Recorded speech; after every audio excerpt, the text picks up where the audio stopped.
үзэгчдээ MBC News мэдээллийн хөтөлбөрийн даваа гарагийн дугаар эхлэж байна. Мэдээллийн товчхонд анхаарлаа хандуулна. Өмнөгөө сумын ерөнхий боловсролын сургууль СТ ерөнхий шалгалтын оноогоор аймагтаа тэргүүллээ. Аймгийн Улс орчин шинжилгээний газрын урьдчилан мэдээлэх салбарын 40 жилийн ой тохиож байна. Замын хөдөлгөөний дүрмийн дагуу оролцож буй жолооч нарыг урамшууллаа. Ойрдын хүч тулааны нэгдсэн холбооны шинэ жил боллоо. Монгол Улсын онцлог хүүхдэр шалгарсан нарийн зоёо шагналаа аваад нутагтаа ирлээ. Улаан сумын 11-р багийн шинэ жил боллоо. Эдгээр олон бусад мэдээллийн дэлгэрэнгээд анхаарлаа хандуулна. Мэдээ эхлэж байна. 2019 онд боловсролын салбарт амжилтаа ахиулсан сургууль улсын чанартай олимпиад ажил мэргэжлийн уралдаанд шалгарсан багш эслийн ерөнхий шалгалтанд 750-аас дээш оноо авсан сурагч багш нарыг өнөөдөр аймгийн засаг даргын захирамжаар шагнаж урамшууллаа. 2016-аас 2020 онд аймгийн засаг даргын үйл ажиллагааны мөрийн хөтөлбөрт боловсролын салбарыг хөгжүүлэх тал дээр багш сурагчдын чадварыг үнэлэх, сургалтын чанарыг дээшлүүлэх зорилттой тавьсан. Өнөөдөр аймгийн засаг даргын захирамжаар 2019 онд боловсролын салбарт амжилт гаргасан болон эслийн ерөнхий шалгалт, улсын төрөлцөө олимпиаданд амжилтаа оролцсон багш, амжилтаа ахиулсан сургуулийн удирдлагуудад аймгийн засаг дарга Батсайхан, аймгийн засаг даргын орлогч Нэм Самбуу, засаг даргын тамгын газрын дарга Бат Жаргал, аймгийн иргэдийн төлөөлөгчдийн хурлын дарга Насанбат, аймгийн боловсрол соёл урлагийн газрын дарга Дашням нар шагналыг гардуулж баяр хүргэлээ. За 2019 оны төгсгөл 2020 оны эхэндээр Улс аймгийн боловсролын салбарт амжилт гаргасан. Тэрний дотор СТ ерөнхий шалгалтанд амжилт гаргасан багш сурагчид, улсын төрөлцөө олимпиадад амжилт гаргасан багш сурагчдыг шагнаж урамшуулах ажиллагаа сая болж өнгөрлөө. Энэ 2016-аас 20 оны аймгийн засаг даргын үйл ажиллагааны мөрийн хөтөлбөрт боловсролын салбарыг хөгжүүлэх чиглэлээр тусгацсан нэг томоохон ажил бол Улс аймгийн боловсролын салбарт ажиллаж байгаа багш сургууль хүмүүжүүлэгчдийн чадварыг дээшлүүлэх, хүүхдийн сургалтын чанарыг дээшлүүлэх гэсэн эрхэм том зорилт байдаг. Энэ зорилтоо хэрэгжүүлэхийн тулд аймгийн засаг даргын захирамж гарч СТ ерөнхий шалгалтанд 750-аас 800 оноо авсан сурагчийг, тэрний бэлтгэсэн багшийг шагнаж урамшуулах томоохон болзол дэм журам батлагдаад дөрөвдөг жилдээ хэрэгжиж явж байна. За бас тэрнээс гадна улсын төрөлцөө олимпиад гэж явагддаг жилбэр. Энэ улсын төрөлцөө олимпиаданд амжилт гаргасан багш сурагчдыг шагнаж урамшуулдаг бас энэ ажил маань энэ 4 жилээс үргэлжлээ явж байгаа. Энэ ажлаа бид өнөөдөр оны эцэст дүгнэж шагналаа гардууллаа. Энэ 2019-аас 20 оны хичээлийн жилд Улс аймгаас бэлтгэгдсэн сурагчид багш нарын маань үзүүлсэн амжилт гэвэл СТ ерөнхий шалгалтаар Улс аймаг нийт одоо 21 нийслэлийн аймаг дүүргийн нийсэн 21 байгууллагуудаас нэгж байгууллагуудаас 5 дугаар байранд орсон амжилттай байж байна. Улсын олимпиадаас бид 13 медалийг багш сурагчид нийлээд авсан ийм сайхан амжилт байж байна. Энэ бүхнээ бид бас алдаршуулад багшаа сурагчаа шагналаа гардуулж байгаа. Бас нэг сайхан үйл болж байгаа нь өөрөөр хэлбэл 12 дугаар анги төгссөн хүүхдүүд маань өнөөдөр ихтэй сургуулийн оюутан болоод тэнд эд шалгалтаа нөгөө явж байгаа. Тэдний эцэгчүүд маань ирээд хүүхдийнхээ шагналыг аваад ингээд багтаад явж байгаа нь бас манай бидний эцэгчүүд, багш нар, сурагчид бидний хамтын ажиллагаа маань бас ямар төвшөнд явж байгааг харуулсан бас ийм сайхан үйл явдал боллоо. Ингээд ажлын ирж байгаа 2020 онд Улс аймгийн боловсролын салбарт ажиллаж байгаа нийт багш сургууль хүмүүжүүлэгчид, сурагчид, эцэгчүүд та бүгд аз жаргалтай байж амжилт дүүрэн байхын ёроолгоё. Мөн энэ үеэр 2019 оны эслийн ерөнхий шалгалтанд амжилт гаргасан сургууль болон багш нарыг урамшуулсан юм. Эслийн ерөнхий шалгалтын дундаж оноогоор аймгийн хэмжээнд Өмнөгов сумын ерөнхий боловсролын 1-р сургууль тэргүүн байранд орсон бол 2-р байранд Зүй хангаа сумын ерөнхий боловсролын сургууль, 3-р байранд Улсын тэргүүний ерөнхий боловсролын 2-р цогцлбор сургууль шалгарлаа. Эслийн ерөнхий шалгалтын оноогоор өмнөх жилээс хамгийн өндөр ахиц гаргасан сургуулиар Өлгий сумын ерөнхий боловсролын сургуулийн 1-р байранд, Өндөр хангаа сумын ерөнхий боловсролын сургуулийн 2-р байранд, Улаан сумын ерөнхий боловсролын 5-р сургууль 3-р байранд тус шалгарч шагналаа гард авсан юм. За ингээд 2019 оны эслийн ерөнхий шалгалтын дүн гарч сая удаа байр илрүүлээ. Ингээд Өмнөгов сумын сургууль бол 561 оноогаар тэргүүн байранд шилдэг сургууль болсондаа бас баяртай байна. Тэгээ ер нь энэ эслийн ерөнхий шалгалтын дүн юу харуулж байгааг нь хэн хөдөлмөрлж чадна, тэр хүн амжилтанд хүрдэг гэдгийг харуулсан. Жишээ хэлэхэд бол өнгөрсөн онд манай сургууль 17-д загсчихсан. Тэгээ энэ жил бол 1-р байранд шилдэг сургууль болсондоо маш их талархаж байна. Тэгэхээр энэ 1-р байранд орох үндэс нь бол манай багш нар ажлчид их хөдөлмөрлсөн. Тэр хөдөлмөрийн үр дүн нь энүүгээр ингэж харагдаж байна гэж ойлгож байна. Ингээд нийт боловсролын салбарын бүх ажилтны ажиллагчдад 2020 онд ажлын өндөр амжилт гаргаж эрүүл мэндийн сайн сайхан байхыг хүсье. 2019 оны хичээлийн жилд 12 дугаар ангийн түүх нийгмийн ухааны хичээлээр сурагчдыг бэлтгэж ерөнхий шалгалтанд оруулсан. Энэ ерөнхий шалгалтаар нийгмийн ухааны баг сурагчид маань аймагт 2 дугаараар түүхийн баг сурагчид маань 5 дугаараар ажилласан. За мөн нийгмийн ухааны улсын олимпиадын 2 дугаар шатнд сурагч давтарч мөнгөн медаль авсан байна. За энэ жилийн хөтөлбөрийн үр дүнгийн минь аймгийн засаг дарга бас урамшуулж шагнаж аваад баяртай байна.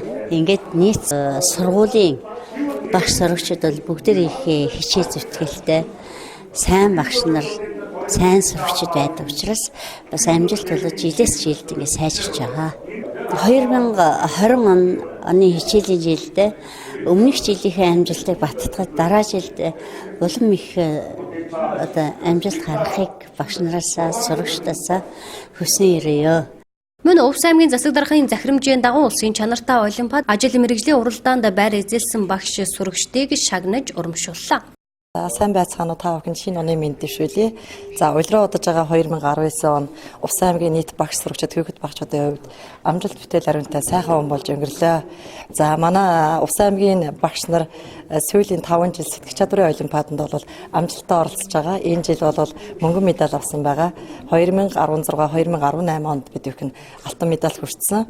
Ингээд үндсэндээ тасралтгүй 5 жил бол амжилттай ажиллаж байгаа. Энэ сайхан амжилт бол одоо манай улсын тэргүүний 2 дугаар сургуулийн багш ажиллагчид удирдлага бүх одоо дэмжиж тусалдаг хүмүүсийн одоо хамтын хөдөлмөр байгаамаа. Ингээд 2020 онд та бүхэн амжилттай ахиулсан, амжилттай баттгсан сайхан одоо он байхыг хүсье.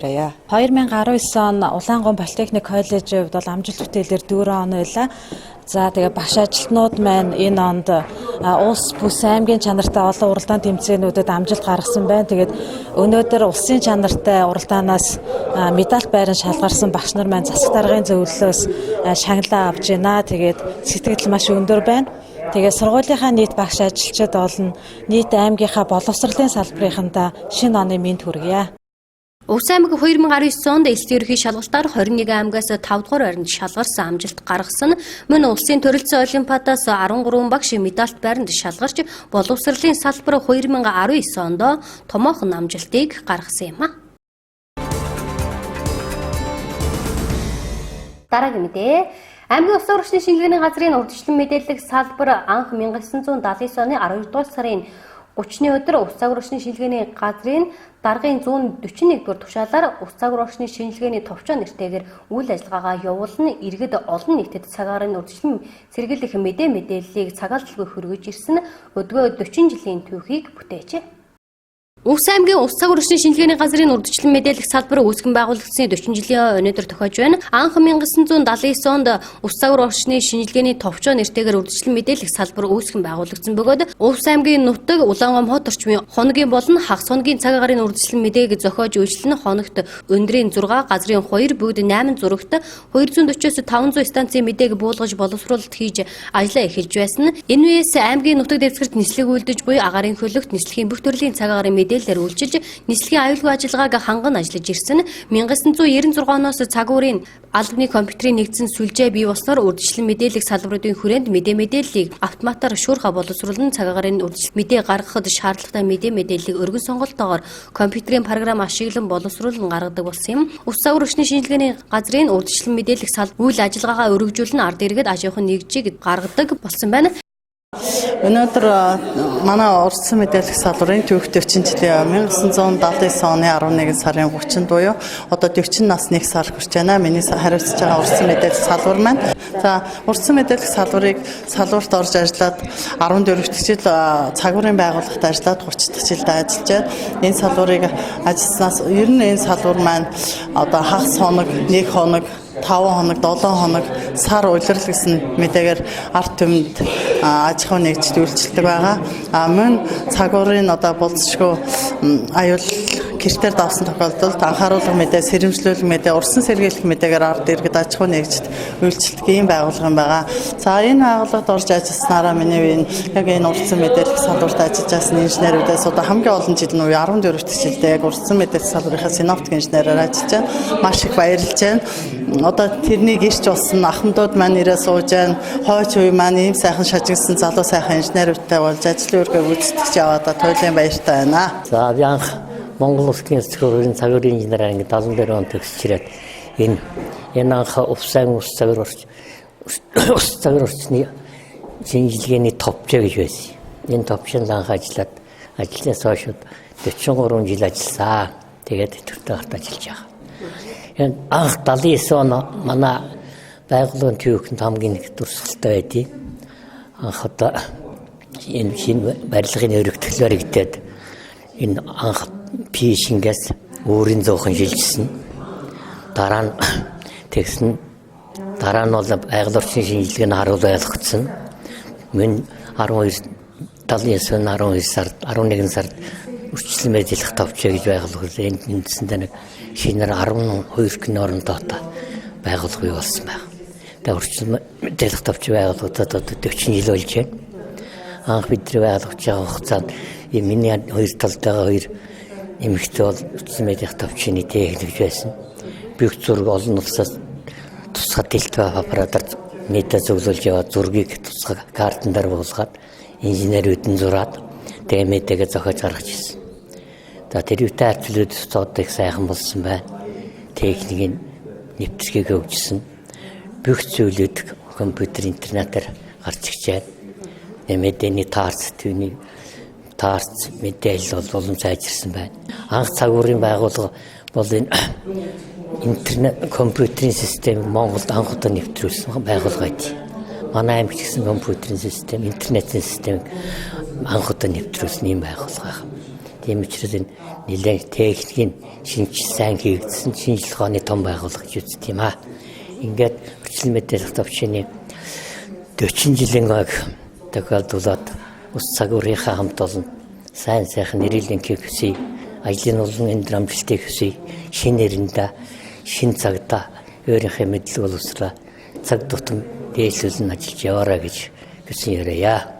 Аймгийн ус цагуурчны шинжилгээний газар нь урт дунд богино хугацааны мэдээг аймаг сумынхаа үр амьсгалын байдалтай уялдуулна. Улирал сар 17-5 хоногийн төлөө нэг хоног хагас хоногийн үргэлжлэн мэдээг боловсруулан гаргаж өдөр бүр аймгийн удирдлага холбогдох хэлтээс агентлагууд хэллийн бүх хэрэгсэл интернетээ ашиглан шуурхай хөргөн үйлчилж байна. Дараагийн мэдээ. Тээврийн цагдаагийн албанаас шинэ жил нэгдсэн арга хэмжээг 12 дугаар сарын 18-наас эхлэн улс орон даяар зохион байгуулж байгаа бөгөөд аймгийн цагдаагийн газрын замын цагдаагийн тасгийн хамт олон шинэ жил нэгдсэн арга хэмжээний хүрээнд олон арга хэмжээг санаачлан зохион байгуулан ажиллаж байна. Техникийн бүрэн бүтэн байдлаа хангаж замын хөдөлгөөнд дүрмийн дагуу оролцож буй жолооч нарыг урамшууллаа. Тээврийн цагдаагийн албанаас шинэ жилийн баяр эхлэнтэй холбогдуулан 12 дугаар сарын 18-наас 1 дугаар сарын 1 хүртэл шинэ жил нэгдсэн арга хэмжээг улс орон даяар зохион байгуулан ажиллаж байгаа бөгөөд аймгийн цагдаагийн газраас нэгдсэн арга хэмжээний хүрээнд олон үйл ажиллагааг санаачлан зохион байгуулж байна. Тухайлбал өнөөдөр замын хөдөлгөөний дүрмээ баримталж хөдөлгөөнд оролцож байгаа сайн жолооч нарыг урамшууллаа. За ингээд улс орныхаа иргэж жолооч нарт энэ өдрийн төргийа. За тээврийн цагдаагийн зохион байгуулалт явуулж байгаа шинэ жил нэгдсэн арга хэмжээний хүрээнд улс аймагт цагаан цагт тасаг тусгай арга хэмжээ зохион явуулж байна. За мэдээ шинэ жилийн баяртай холбоотой цогтгоор тээврээс жолоодох за маань бус зөрчдүүд таслан зогсогдохгүй. За энэ хүрээнд бид нар жолооч нараа зам тээврийн гэмтэл ослоос урьдчилан сэрэл зорилгоор арга хэмжээ зохион явуулж байгаа маа. Ингээд дураарж дүрмээрээ оролцож байгаа тийм ээ. Замын хөдөлгөөний дүрмээс ахин биелүүлж байгаа жолооч нараа тодорхой хэмжээ урамшуулах ийм арга хэмжээ өгч байгаа маа. Ингээд иргэж жолооч нарт анхааруулж хэлэхэд за баяртай холбоотойгоор ингээд замын хөдөлгөөнд дүрмээрээ за мэдээс цогцлолтон зүрх хэрэгжсэн үедээ тээврэлж жолоодохгүй байх. За бусад хууль дүрмээр хэрэгжүүлж ингэж ажиллахыг замын цагтаас анхааруулж уриалж байна. За ингээд манай тусгай арга хэмжээнд хамт аялсан ундраг ус шатхуун дөхөх станц, за өнгөрөөш бэкерис, одон авто сервис, ган авто сервис, аз авто угаалгах хамт олондоо ажиллаж амжилт хүсье. Ингээд нийт ус аймаг иргэд жолооч нарт шинэ оны мэнд хүргэе. Сайн жолооч урамшуулга гаргах хэмжээнд нийгмийн хариуцлагын хүрээнд ундраг увс шатхуун түгээх станц, өнкрүш бекри содон автосервис, ган автосервис, аз автогаалга хамтран ажилласан бөгөөд нийгмийн сайн үйлсийг дэмжин ажиллаж байгаа дээрх байгууллагуудаа Увс аймгийн нийт жолооч нарын нэрийн өмнөөс баярлаж талархснаа илэрхийлье. За Увс аймаг дахь цагдаагийн газрын замын цагдаагийн засгаас шинэ жил нэгдсэн арга хэмжээгээд улсын хэмжээнд зохион байгуулж байгаа. Тээврийн цагдаагийн тэрний хүрээнд сайн жолооч шалгаруулж байгаамаа. Тэгээ таныг замын хөдөлгөөний дүрмээ биелүүлээ дүрмээр уусч байгаа гэж үзээд би зогсоосон юм аа. Цагдаагийн газрын замын цагдаагийн тасагтай хамтран ажиллаж байгаа ундраг ус шатхуун түгээх станцын хамт олон 20,000 төгрөгийн бензиний эрх бэлгэлж байгаамаа. Тэгээ таны алтан шар зам элзэтэй холтгоо. За бус жолооч нартай ингээ замын хөдөлгөөнд соёлтой оролцоороо замын цагдаагийнхаа хамт олонд бас баярлалаа. Ундраг ус шатхуун түгээх компанид бас баярлалаа. За ингээ та замын хөдөлгөөний дүрмээ соёлтой биелүүлж орсон танд баяргуулъя. Манай замын цагдаагийн засагтай хамтарч жоо ивент шоуд бол өнхөш програм зүйл баярын амжилттай байгаа. Цагаан дөрвөлөө. За та замын хөдөлгөөн соёлтой. Хаад баяр болж байгаа юм чинь замын хөдөлгөөд зөв оролцоороо л гэж хэлээ. Тэгээ цагдаагийн хамт олондоо тэгээ өнхрөшийн хамт олондоо баярлалаа. Баярын мэнд хүргэе. Дүрмээ бараа явах юм бол аваар бас гарахгүй шүү. Тэгээ дүрмээ саварж яваараа л гэж хэлээ. Замын цагдаагийн засгийн шинэ жил нэгдсэн арга хэмжээ гэдэг арга хэмжээ зохион байгуулж байгаа. Арга хэмжээнийг өөрөө сайн жолооч шалгаруулж байгаа. Тэгээ таныг замын хөдөлгөөний дүрмээ биелүүлж дүрмээр оруулсан танд баяр хүргэе. Замын цагдаагийн албаас зохион байгуулагч байгаа сайн жолооч үйл ажиллагаанд оролцож бас баяртай байна. Нийт Увс аймгийнхаа тээвэрчд болон нийт замын цагдаагийн албаны ажилтнаа шинэ оны мэнд хүргэе. За энэ баяр ёслолын өдрүүдэд бас хөдөлгөөнийхтэй байгаа. Бусад жолооч нарыгаас замын хөдөлгөөнд зөв болгосноо оролцохыг уриалвал. За одоо нийт жолоочдоо замын хөдөлгөөнд зөв болгосон соёлтой оролцохыг уриалж байна та бүхэндээ. Замын хөдөлгөөнд зөв болгосон оролцож бас. За нийт жолоочдод болон энэ Увс аймгийн ард түмэнд шинэ жилийн баярын мэнд хүргэе. Тэгээд энэ замын цагдаагийн хамт олонд бас баярлалаа. Тэгээд манай жолооч нар бас соёл энэ юунда зам тээврийнхээ өндөр бас соёлтой оролцоо зам тээврийнхээ дүрмээ бас биелүүлж явж байвал бас хингийн дээр хэрэгтэй болов уу гэж бодож байна. Альтрын агуулгатай байгаа. Тэгээд хоорондынхаа зайг бас саймаараа гэж бас сайн бахаа гэж бодож байна. Замын цагдаа нарт одоо бас баярлсан талаасаа илэрхийлье. Эдгээр ингээд зөв боловсон дүрмээрээ оролцож байгаа жолооч нарыг бас шагнаад урамшуулж байгаа юм байна. Эднэрт бас баярлснаа илэрхийлье. Эднэрт бас ажлын амжилт хүсье. Шинэ жилийн баяр үргэлжлэж байгаа энэ өдрүүдэд жолооч нар согтуугаар тээврийн хэрэгслийг жолоодохгүй байх, холын ойрын замд гарахдаа машин техникийн бүрэн бүтэн байдлыг хангаж явах, мөн бага насны хүүхдийг зориултын суудалд тээвэрлэх, хөдөө замд явахдаа хурдаа тохируулах, 10 хүртэлх насны хүүхдийг харгалзах хүнтэй замын хөдөлгөөнд оролцуулахыг аймгийн цагдаагийн газраас анхаарууллаа.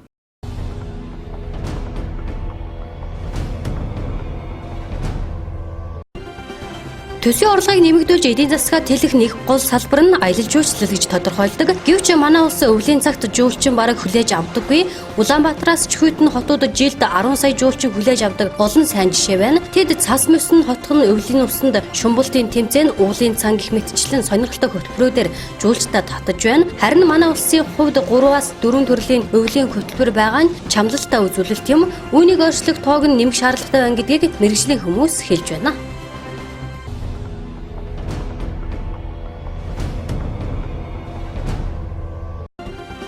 Хоёрын 2020 оны 6 дугаар сард Монгол Улсын их хурлын сонгуул болон сонгуулийг өгтөж Улсын их хурл сонгуулийн хуулинд нэмэлт өөрчлөлт оруулсан шинэ батлагдсан хуулиар өмнөх сонгуулиудаар гарч байсан иргэдийн шилжилт хөдөлгөөнтэй холбоотой маргаан гарах боломжийг хааж өгсөн гэдгийг албаны хүмүүс хэлж байна. Бөөнөр нь нүүлгэн шилжүүлэх явдлыг царцааны нүүдлэг их албан бусч их нэр томьёо үүссэн. Ийм царцааны нүүдлийг эх оны 2 дугаар сарын 1-ээр хязгаарлаж шилжилт хөдөлгөөнийг зогсоосон заалт Улсын их хурлын сонгуулийн хуулинд оруулсан юм а.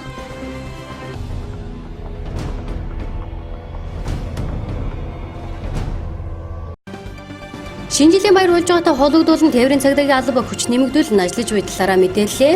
Баярын өдрүүдэд хоногт дунджаар согтуугаараа тээврийн хэрэгсэл жолоодсон 40-оос 50 жолоочийг илрүүлж байгаа бөгөөд энэ зөрчил энгийн өдрүүдийнхээс 50% нэмэгдсэн үзүүлэлт юм. 12 дугаар сар гарснаас хойш согтуугаар автомашин жолоодсон 907 зөрчил, согтуугаар зам тээврийн ноцол гаргасан 39 тохиолдол бүртгэгдсэн байна. Нийт осол хэргийн 70 орчим хувь нь шүргэлцэх, мөргөлдөх осол байгаа учраас хөдөлгөөний дүрмийг баримталж шинэ жилийн баярт оролцохдоо тээврийн хэрэгсэл жолоодохгүй дуудлагын жолооч дуудаж зорчихыг тээврийн цагдаагийн албанаас анхааруулж байна.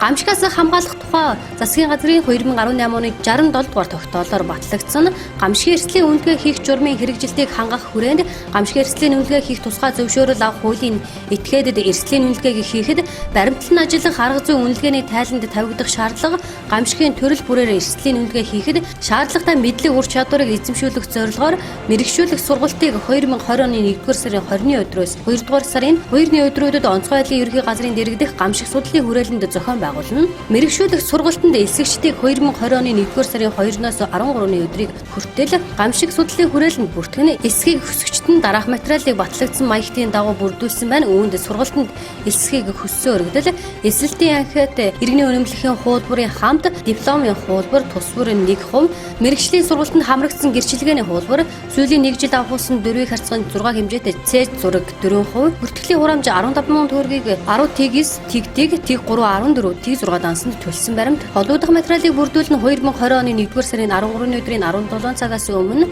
ойрын биеэр авчирж өгөх шаардлагатай юм а.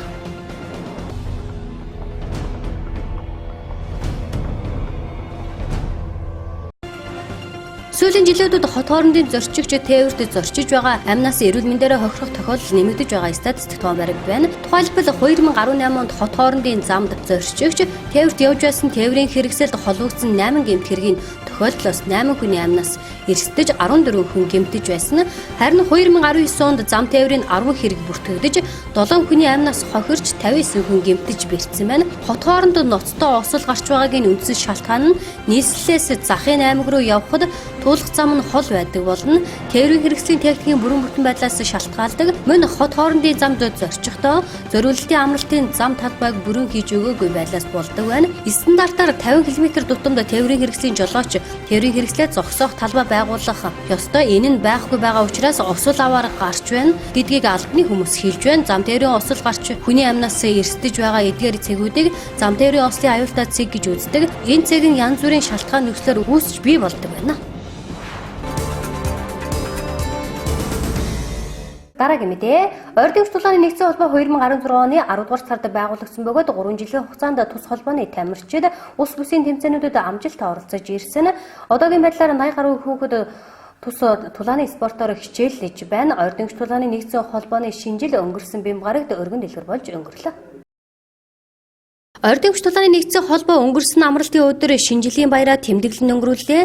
Тус холбоо 2016 оны 10 дугаар сард үүсгэн байгуулагдсанаас хойш тулааны спортоор хичээлдэг залуусыг тогтмол дэмжин бэлтгэл сургалтыг явуулж, улс бүс олон улсын тэмцээнд баг тамирчдыг тасралтгүй оруулж, чамгүй амжилт гаргасаар ирсэн юм. Тухайлбал Ордын чуулганы нэгдсэн холбооны тамирчид 2019 онд олон улсын таквондогийн төрлөөр 3 дугаар байранд усын аврах шалгаруулах тэмцээнээс мөнгөн медаль, хүүхдийн их наадамд амжилттай оролцжээ. Манай Овс аймгийн Ордын чуулганы нэгдсэн холбоо маань энэ жил олон улсын таквондо болон олимпийн таквондо, бокс, кикбокс гэсэн төрлүүдээр үргэлжлээд улсын аврагт амжилттай оролцлоо. Тэгээ бол таквондогийн төрлөөр бол бид нар улсаараа багийн дүгээр 3 дугаар байранд орлоо. Мөн боксын залуучдын улсын аврах шалгаруулах тэмцээний мөнгөн медаль, хүүхдийн их наадмын спорт гэдэг боксын бас хөрөл медалуудаас амжилттай авч ирж улс нутагт авч ирсэн. Тэгээ бол энэ бүгдийн маань бидрэг дэмжиж хамтарч явдаг албан байгууллагуудаас баярлалаа. Энд бол амар санаа компанийнхаа хамт олондоос их баярлж явдаг. Тэгээд манай орон нутгийн телевизүүд MBC, Сама телевизүүдээс баярлж явдаг. Бас энэ дашрамдаас хэлээ. Тэгээд бидний хичээл зүтгэлийг өндрөөр нэмэлж бидрэг дэмжиж явж байгаа тамирчдын ерөнхий нийт эцгэгчүүд болон бусад бидрийг зүрх сэтгэлээсээ дэмжиж хамтарч ажилладаг бүх хувь хүмүүстээс баярлалаа талархснаа илэрхийлье. 2020 онд та бүхний маань амжилт илүү дэлгэрч дээшээ явах болтугай. Тэгэхээр 2020 оны эхэнд бас хамгийн ихэнд ямар уралдаан тэмцээнд оролцохоор бэлтгэл сургалтыг хийж байна. 2020 онд бол 1 сард бол улсын аврах шалгаруулах тэмцээн байгаа. Таквондогийн энэ тэмцээнд бид нар бол багийн дүгээр оролцож бэлтэх гэж байна. Мөн үргэлжлүүлээд 3 сард бол бас олон улсын таквондогийн бас улсын аврах шалгаруулах тэмцээн. Ингээд цаашлаад бол оны их үдээр бол ерөн улсын аврах шалгаруулах тэмцээнүүд байгаа. Тэгээд бид нар бол энэ шинэ жилээ дуусаад ерөн маргаашнаас дахиад үргэлжлүүлээд бэлтгэлээ бацаагаад тэгээд цаашаа дараа дараагийн тэмцээнд бэлтэж оролцсон. Тус спортоор хичээлдэг хүүхдүүд төсвөр хатуужилтад зөв хүн болон төлөвшдөг шинжлэлийн арга хэмжээний үеэр 2019 онд хамгийн олон амжилт гаргасан хүүхдүүдэд шагнаж урамшуулсан юм а. Би таеквондогийн спортоор 2 жил хичээсэн. 2019 онд би ерөнхийлөгчийн цамаар алтан медаль авч Баян Илгээд болсон баруун бүсийн аврах шалгаруулах тэмцээнээс алтан медаль хүртсэн. Энэ таеквондогийн спортоор хичээлсний бас онцлог давуу тал нь ямар спортуудаас ямар онцлог давуу талтай юм бол нэгээ хүндэл сурах, бие хамгаалах. За тэгэхээр чамаа бас баг сургууль хүмүүжүүд эцэгчүүд нь бас маш их дэмждэг баг. Тэр хүмүүстэй хамтдаж бас сүгэж хэлмээр байна. Та нартай баярлалаа. Хайртай шүү. Хэлмээр байна. За намайг Одон Зоё гэдэг. Би энэ спортоор хичээлээд 3 жил болж байна. Тэгээд энэ хугацаанд би 2019 онд гаргасан амжилтыг олон улсын таеквондоос алтан медаль, залуучуудын улсын аврах шалгаруулах боксинг тэмцээнээс мөнгө медаль хүртсэн байгаа. Тэгээд баруун бүсийн аврагуудаас алт мөнгө хүрэл медаль хүртсэн. Тэгээд энэ амжилт бол намайг бүх хүмүүс дэмжиж тусалдаг хүмүүсийн минь амжилт. Тэгээд багштай болон ээж авдаа маш их баярлалаа. Таеквондогийн спорт бол ер нь хүнлэл, төвчээр, хат уучлалыг заадаг. Ер нь спорт бол хүнлэл, спорт хашуудлыг заадаг тийм спорт байгаа. Тэгээд энэ спортоор залуучууд хичээлж өөрийгөө хөгжүүлж явах хичээлээ. Тэгээд энэ шинэ жил хүрэлцэн ирсэн бүгд багшууд бол эцэгчүүдтэй баярын мэнд хүргэе. Тэгээд багштай маш их баярлалаа. Тэгээд намайг үргэлж төсөл дэмжиж явуулдаг эцэг аав ээжтэй баярлалаа гэж хэлье. За ингээд юуны төрөнд бүх тамирчдаа за энэ жил эцэгхийн зөвлөл бол бүгдээр хамтран шинжилж манай анхны хувьд 2019 оны 9 сарын 14-ний өдрөөс сартаа явуулсан.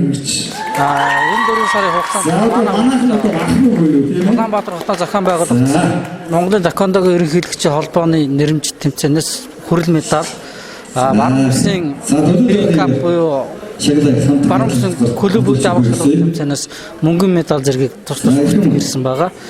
Энэ хүү спортоор хичээлсний үргэлжлэл манай ямар ч төсвөртэй болсон, хүчтэй болсон, төвчээртэй болсон, үг даадаг болсон, юмыг ойлгодог болсон, ухаардаг болсон, эвэр хийдэг болсон. Тэгээ ийм л манай бокс таеквондогийн амжилтыг бол таны хүүхдийн амжилтыг гаргахад бол багшийн туслалцаа дэмжлэг бас их байсан баг тийм ээ. Багшийн хувьд мэдээж хэрэг маш их нөлөө байгаа. Тэгээд нийт одоо бүх тамирчид нь 100 гаруй багштай болон миний охин хамтран баг хамт олон болцоо бүх тамирчдаа 100 гаруй багштай жижигэд бүгдэнд талархсан. Өөрийн хөтөлбөрийн нэгдсэн холбооны тамирчид он гараад 1-р сард улсын аврах шалгаруулах тэмцээн, 3-р сард олон улсын таеквондогийн аврах шалгаруулах тэмцээнд оролцохоор бэлтгэл сургалтандаа орох юм байна. Дараагийн мэдээ. Улаан сумын ерөнхий боловсролын 5-р сургуулийн сурагч Шадар Хүүгийн ариун заяа Монгол Улсын онцлог хүүхдээр шалгалсан. Тэрээр өнөөдөр Өвс аймагт хүрэлцэн ирлээ. Түүнийг эцэгэх 5-р сургуулийн удирдлага багш ажилчид ангийн нөхд нь өгтөн авч хүндэт хэлэлцүүллээ.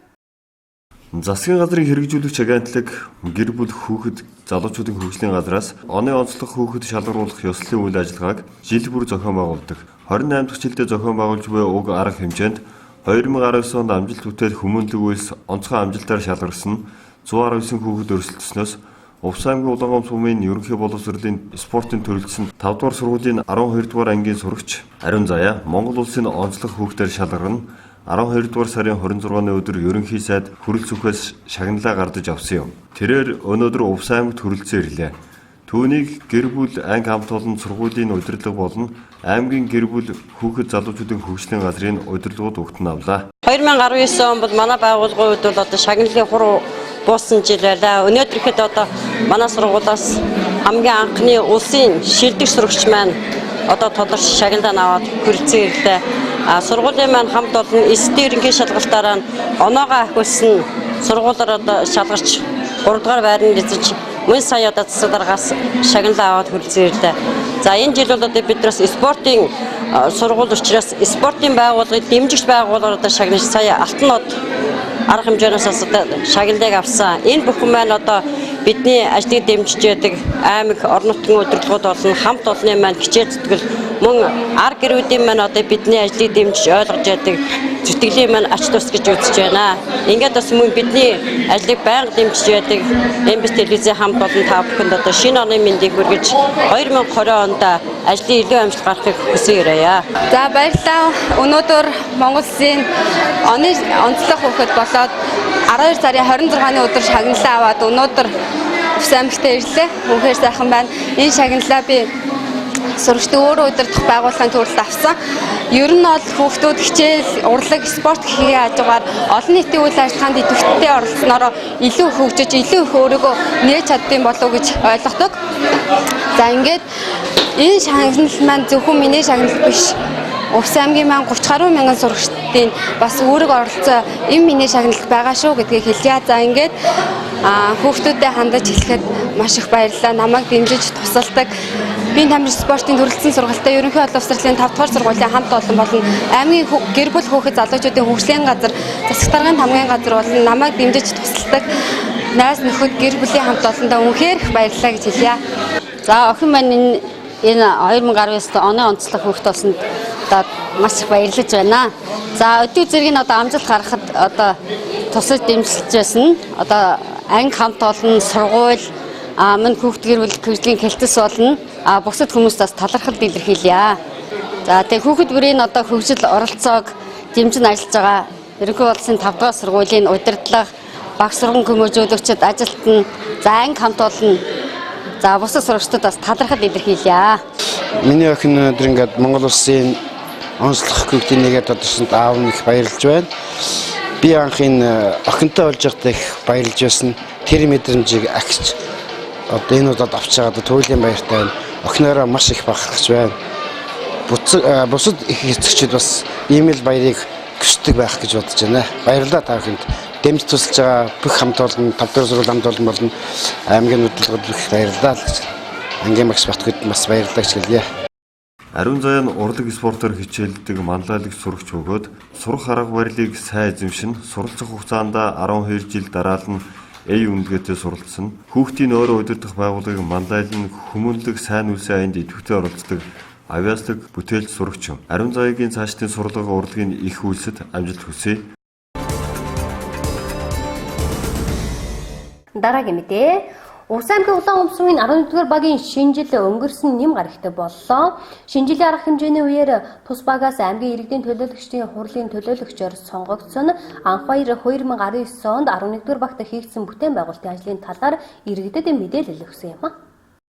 11-р багийн иргэдийн дунд шинэ жилийн арга хэмжээ зохион байгуулагдлаа. Шинэ жилийн арга хэмжээнд Увс аймгийн иргэдийн төлөөлөгчдийн хурлын төлөөлөгч Анх баяр, Улаангом сумын иргэдийн төлөөлөгчдийн хурлын дарга ганц охинор оролцсон. 11-р багийн иргэдтэй 2019 онд хийсэн ажил болон эх онд хийх бүтээн байгуулалтын талаар мэдээлэл өгн санал бодлоо хуваалцлаа.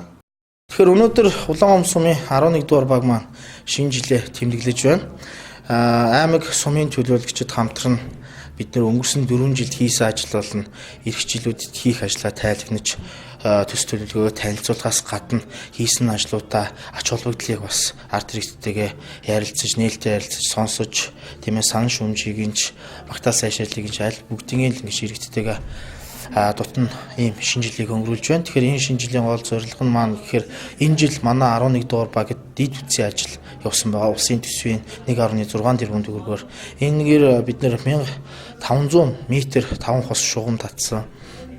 880 м бохирын шугам ингээд татаад улсын комиссд хамгийн анхны одоо дид бүтцийн ажлыг хүлээлгэж өгсөн багаар манай 11 дугаар баг тодорсон. Тэгээд өнөөдөр бас энэ дид бүтцийн ажил маань бодит биелэлээ олоод өнөөдөр манай баг дээр 3 айл холбогдсон байна. Тэгэхээр энэ 3 айл энэ гэр хорооллын дид бүтц гэж юу вэ? Ямар ач холбогдолтой вэ? Холбогдсноор хүмүүсийн манаас амьдрах орчин яаж өөрчлөгдсөн бэ гэдгийг оны дараа бас бид нар усгаа нэвтрүүлэг хийж гаргахаар зорж байгаа аймаг сумын төлөөлөгчд маань. Тэгэхээр энэ дид бүтц гэдэг маань үнэхээр гэр хорооллын амьдрах орчин болон аюулгүй байдлыг бол үнэхээр хангаж байгаа.